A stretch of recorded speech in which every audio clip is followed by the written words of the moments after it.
જય હિન્દ. નમસ્કાર દોસ્તો. મિત્રો, તાજેતરમાં ગૌણ સેવા પસંદગી મંડળ દ્વારા લેબ ટેકનિશિયન, લેબ આસિસ્ટન્ટ અને ઘણા પ્રકારની સાયન્ટિફિક આસિસ્ટન્ટની પણ ભરતીની જાહેરાત કરવામાં આવી છે. હવે આ જે મૂળ ભરતી છે એ ભરતી બીએસસી કરેલું હોય એમના માટે છે,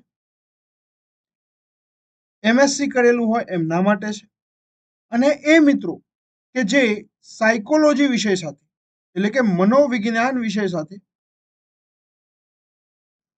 ગ્રેજ્યુએટ છે એમના માટેની આ ભરતી છે. એટલે અહીં એવું ન કહી શકાય કે ઓનલી સાયન્સ વાળાની ભરતી છે.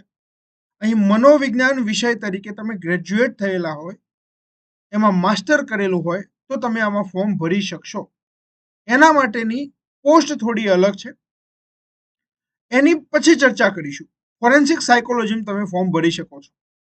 જે મિત્રો બીએસસી એમએસસી કરેલું છે ને એમને રસાયણ વિજ્ઞાન, ભૌતિક વિજ્ઞાન, બાયોલોજી સાથે કરેલું છે એ મિત્રો લેબ ટેકનિશિયન, લેબ આસિસ્ટન્ટ અને સાયન્ટિફિક આસિસ્ટન્ટમાં ફોર્મ ભરી શકે છે.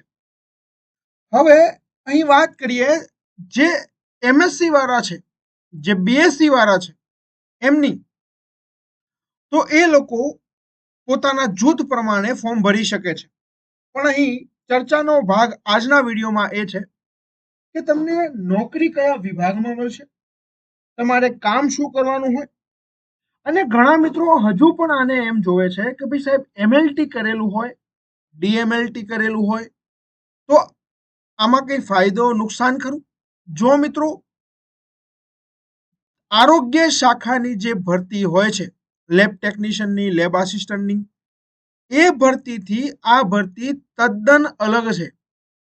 તો તમે એમ ન માની લેતા કે આ આરોગ્ય શાખા જેવી ભરતી છે. પહેલી વસ્તુ આ. બીજી વસ્તુ, સિલેબસ ટોટલી અલગ હશે. એક માર્કનું પણ તમારે મેડિકલ સાયન્સનું એટલે કે જે આરોગ્ય શાખાની ભરતી હોય છે એનું એક માર્કનું પણ અહીં તમારે કામ નહીં આવે. સંપૂર્ણ પ્રક્રિયા જ અલગ છે, સંપૂર્ણ સિલેબસ આનો અલગ હશે. તમારી કમેન્ટ્સ હશે તો હું અવશ્ય સિલેબસ માટે વેલ ડિફાઇન્ડ સિલેબસ આપીશ, કેમ કે મેં ઘણા વિડીયો યુટ્યુબ પર જોયા, ગમે ત્યાંથી પીડીએફ ઉઠાઈને લાવે છે ને એટલો બધો સિલેબસ કહી દે છે કે આપણે એમએસસીમાં એ નથી ભણ્યા હોતા. એટલા માટે જ મારે આ વિડીયો કરવો પડે છે. આજના વિડીયોનું મૂળ એ છે કયા વિભાગમાં નોકરી તમને મળશે હું તમને જણાવીશ અને તમારે કામ શું કરવાનું છે. સૌથી પહેલા તમને બધાને મારી વિનંતી છે કે આપણું ટેલિગ્રામ ગ્રુપ છે જેમાં ઘણા મિત્રો જોડાયેલા છે, એમાં તમે જોડાઈ જાઓ. ટેલિગ્રામમાં તમે સર્ચ પોર્શનમાં જઈને લખજો લેબ ટેકનિશિયન કુલદીપ સર, બરાબર, તો ત્યાં તમને બધી જ માહિતી પ્રાપ્ત થતી હોય છે. ઘણા આપણા સિલેક્શન છે એમના ફોટા પણ ત્યાં તમે જોઈ શકો છો. મૂળ વાત ઉપર આવી જઈએ અને ચર્ચાને આગળ વધારીએ તો મિત્રો હમણાં તાજેતરમાં જ કોલકાતાની રેપ કેસની ઘટના તમે જોઈ હશે. એ સિવાય તમે અવારનવાર મર્ડર જેવી ઘટનાઓ જોતા હશો, ગુનાઓ જોતા હશો. હવે ગુનો સાબિત કરવો એ જે તે દેશનું ન્યાયતંત્ર છે અને જે તે દેશનો કાયદો છે એનું કામ હોય છે. પરંતુ આ ગુનાને સાબિત કરવા માટે ગમે ત્યારે આપણે વિજ્ઞાનનો ઉપયોગ લેતા હોઈએ છીએ. ઉદાહરણ તરીકે વાત કરીએ તો ફિંગરપ્રિન્ટને ચકાસવી છે તો ત્યાં સાયન્સ છે. બ્લડ ગ્રુપ કયું છે તો ત્યાં સાયન્સ છે. કોને કયું પોઈઝન લીધું તો ત્યાં સાયન્સ છે. જે જગ્યાએ ઘટના ઘટી છે તો એ જગ્યાએ કેટલા ફૂટપ્રિન્ટ છે ત્યાં સાયન્સ છે. ડિજિટલ ગુનાઓ થઈ રહ્યા છે એ મુજબ કોઈ ફોન ટેપિંગ થતો હોય અને એ ઓડિયો ક્લિપ છે એ સબૂત તરીકે મૂકવામાં આવે ન્યાયતંત્ર આગળ, તો એ વિડીયો ક્લિપ સાચી છે, જે તે વ્યક્તિની છે, આ બધી ચકાસણી કરવાનું કાર્ય સાયન્સ વાળા વિદ્યાર્થીઓનું, સાયન્સ વાળા ઉમેદવારોનું હોય છે. તો તમારું કાર્ય શું હશે? તો ગુજરાત સરકાર હેઠળ, યાદ રાખજો, ગુજરાત સરકાર હેઠળ જે ગૃહ મંત્રાલય છે, ગૃહ વિભાગ છે, સોરી, મંત્રાલય જે છે એ કેન્દ્રમાં હોય, અહીં ગુજરાત સરકારનો ગૃહ વિભાગ છે. એ ગૃહ વિભાગ છે એના હેઠળ તમારે કાર્ય કરવાનું થશે, હે ને? આ તમે યાદ રાખજો. તો અહીં તમારે આરોગ્ય વિભાગ જે છે એના સાથે કંઈ લેવા દેવા નથી. ઘણા મિત્રો આને આરોગ્ય વિભાગ સાથે સરખાવે છે, તો આ તમે ધ્યાન ન રાખતા. ફોરેન્સિક સાયન્સમાં તમારે કામ કરવાનું છે. ફોરેન્સિક સાયન્સ એટલે એ કે ભાઈ વિજ્ઞાનની વિવિધ શાખાઓનો કાયદાકીય ઉપયોગ કરવાને જ કહેવાય ફોરેન્સિક સાયન્સ.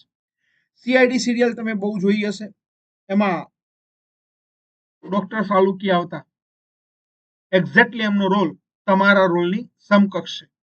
એ ડોક્ટર હતા, પરંતુ એમના નીચે જે હતા એ બધા જ તમારા રોલના સમકક્ષ છે.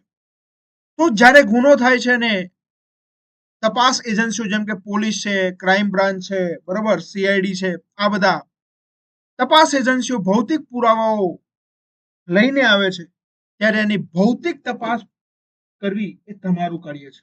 એ બધા જ પુરાવાઓની તો એકત્ર કરેલા જે પુરાવાઓ છે એમને વૈજ્ઞાનિક અભિપ્રાયો આપે છે કે આ પુરાવાઓ સાચા છે, શું છે. તો ભાઈ તમારા ખાતાની મુખ્ય કામગીરી એ છે કે પોલીસ કે અન્ય સરકારી તપાસ સંસ્થા દ્વારા મોકલવામાં આવતા જે ગુનાઓના મુદ્દામાલનું પરીક્ષણ કરવું, નશીલા પદાર્થોનું પરીક્ષણ કરવું, ડ્રગ્સ, હેરોઇન, દારૂ, બોમ્બ વિસ્ફોટ થયો હોય ત્યારે એનું પરીક્ષણ કરવું, પછી સ્ત્રી દહન, ખૂન, બલાત્કાર, અવાજની ઓળખ કરવી. જે ફિઝિક્સ વાળા હોય ને એ કામ કરે. સાયબર ક્રાઇમ, બરોબર, તો અહીં ફિઝિક્સ વાળા ઘણું કામ કરે. ચોરી, લૂંટ, હથિયારનું પરીક્ષણ, બરોબર, વાહન ચોરી, પેટ્રોલ ડીઝલની ભેળસેળ, કેમિસ્ટ્રી ગ્રુપ અહીં કામ કરશે. ડીએનએ, બાયોલોજી ગ્રુપ કામ કરશે. લાઈ ડિટેક્શન, સાયકોલોજી ગ્રુપ વાળા કામ કરશે. બ્રેઇન ફિંગરપ્રિન્ટને લગતી કામગીરી, નાર્કો એનાલિસિસ, બરોબર, સાયકોલોજી અને બાયોલોજી ગ્રુપ અહીં કામ કરશે. સાયકોલોજીકલ એસેસમેન્ટ, બરોબર, મનોવિજ્ઞાન ગ્રુપ વાળા અહીં કામ કરશે. હેન્ડ રાઇટિંગ, ફિઝિક્સ વાળા, ફોટોગ્રાફી અલગ જ ગ્રુપ છે. ફિંગરપ્રિન્ટ વગેરેનું પરીક્ષણ કરવું એ તમારું કામ હશે. અને તમારે જે તે પોલીસ સ્ટેશનને મોકલી આપવાનું રહેશે કે ભાઈ આ ગુનામાં આવું કંઈક છે. તો તમારું કાર્ય ગૃહ વિભાગ હેઠળ છે. તો હવે તમે એ જાણી લેજો કે આરોગ્ય શાખાની જેમ આને તમારે તૈયારી કરવાની નથી. બધું જ હું તમને ધીમે ધીમે આપીશ. આ આપણો વિડીયો છે એને તમે જેમ જેમ પ્રતિસાદ આપશો એ પ્રમાણે હું તમને વાત કરતો રહીશ. તો ગુજરાત રાજ્યમાં જે ન્યાય સહાયક વિજ્ઞાન પ્રયોગશાળાની કચેરી છે એ વિભાગની સ્થાપના 1974 માં થઈ અને ત્યાંથી તમારું કાર્ય શરૂ થયું. શરૂઆતમાં 3 શાખાઓ હતી: રસાયણશાસ્ત્ર જૂથ, ભૌતિકશાસ્ત્ર જૂથ, જીવશાસ્ત્ર જૂથ, અને પછી નવા નવા ક્રાઇમ પણ વધતા ગયા અને એમને આ બધા વિભાગો બનતા ગયા. વિજ્ઞાન શાખામાં ભૌતિકશાસ્ત્ર વિભાગ, જે ભૌતિક વિભાગ વાળા છે એ અહીં કામ કરશે. પછી બેલિસ્ટિક વિભાગ, ફોટોગ્રાફી વિભાગ, ડોક્યુમેન્ટ વિભાગ, રસાયણ વિભાગ, બ્લડ આલ્કોહોલ વિભાગ, ઝેરશાસ્ત્ર, પ્રોહિબિશન પોઝિશન વિભાગ, બાયોલોજી વિભાગ, સિરોલોજી વિભાગ, ડીએનએ વિભાગ, સાયકોલોજી વિભાગ, ફિંગરપ્રિન્ટ વિભાગ, કોમ્પ્યુટર ફોરેન્સિક વિભાગ. તો બધા જે છે અહીં ડિપાર્ટમેન્ટ બન્યા.